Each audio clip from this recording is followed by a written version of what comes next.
Do you have a brand new garden tool with a wood handle that every time you use it, it makes your hands hurt or gives you blisters? Stick around, I'll show you how to take care of that problem today. You guys ever purchase a new tool or come in contact, possession of a new tool, and the first time you use it, it hurts your hands? A lot of times it's that clear coating they put on these wooden shafts. I'm going to show you something my dad used to show us as kids on how to take this off here and how to refinish this so it won't hurt your hands if you don't use gloves. I don't always wear gloves. Sometimes I do, sometimes I don't. But the first thing you're going to need to do is you're going to need to peel these labels off.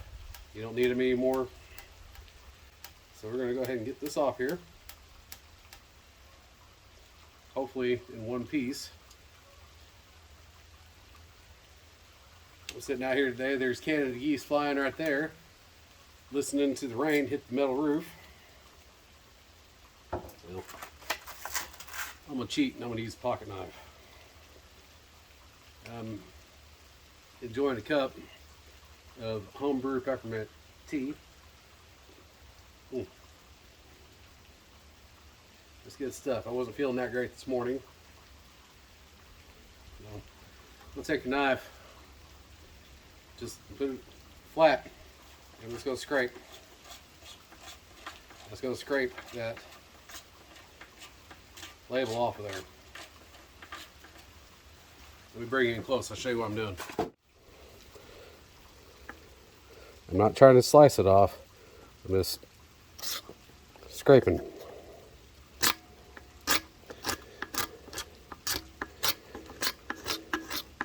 And what this is also doing, this is also getting rid of some of that factory finish.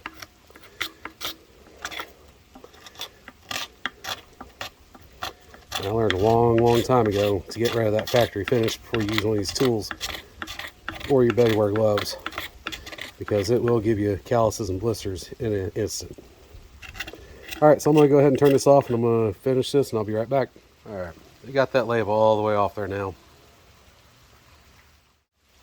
Now that we've got that label all the way off, we're going to take some 150 grit sandpaper.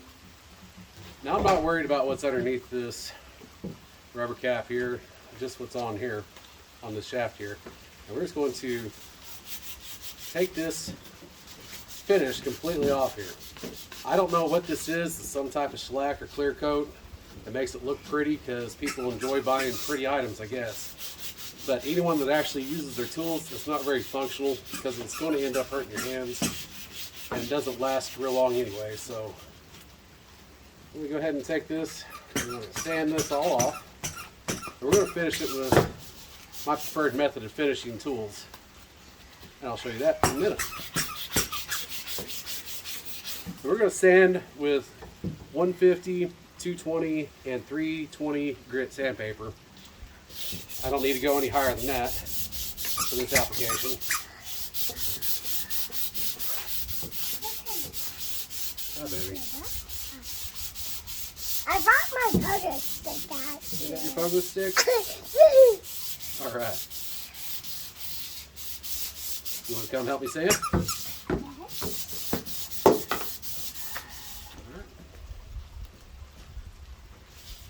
Good job. I got my little helper here today. And even though I'm not feeling well, there's always chores to be done on the homestead. Right. Is this new? It is new. Can I do it? Yeah. Again? Yeah.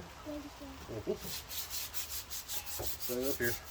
I'm using 220 grit now, while my daughter's using the 150.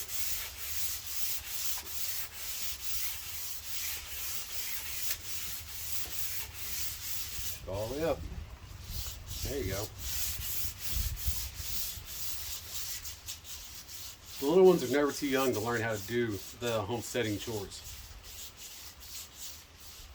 I do. You do. Tool maintenance is a big part of what we do here on National Arboretum Homestead. We use our tools. It is a tool, and we're going to use them almost daily. And that means they have to be in tip-top shape.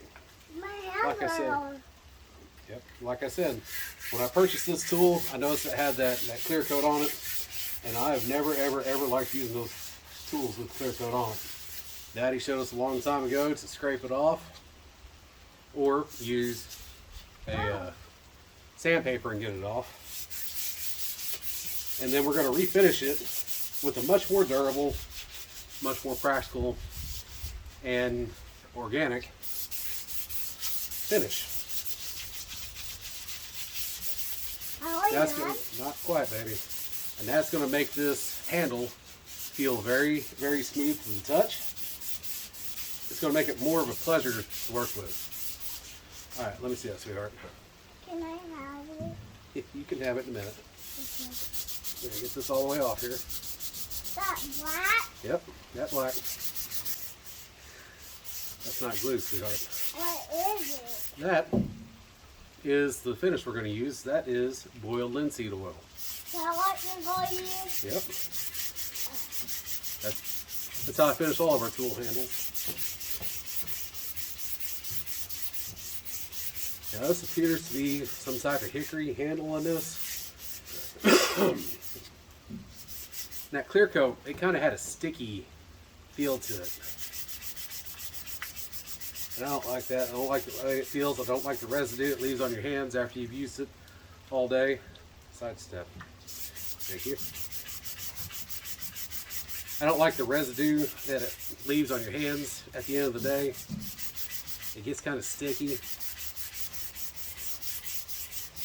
All right, that's it for the 150. Now we're going to go up to the 220. Now we're done with that one, babe. Can I use it? Yeah, go ahead. Hey, go use it on that one. On this one? Yep. This? Yep. Okay. I have her standing on a piece of walnut right now. That ought to keep her occupied. All right, well, we're just going to go back over this with the 220 and then the 320 grit. And then I'll come back and I'll show you how we finish this out.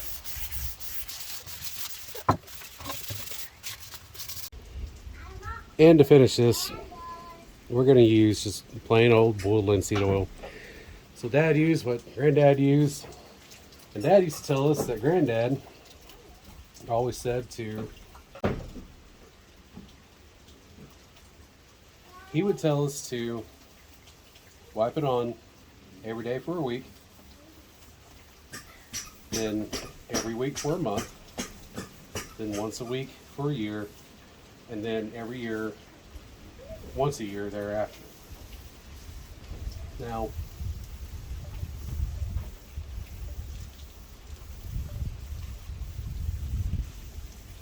I've been doing this with my tools for years now, and actually I did a video last year on how to care for your garden tools, and I use this exact same method.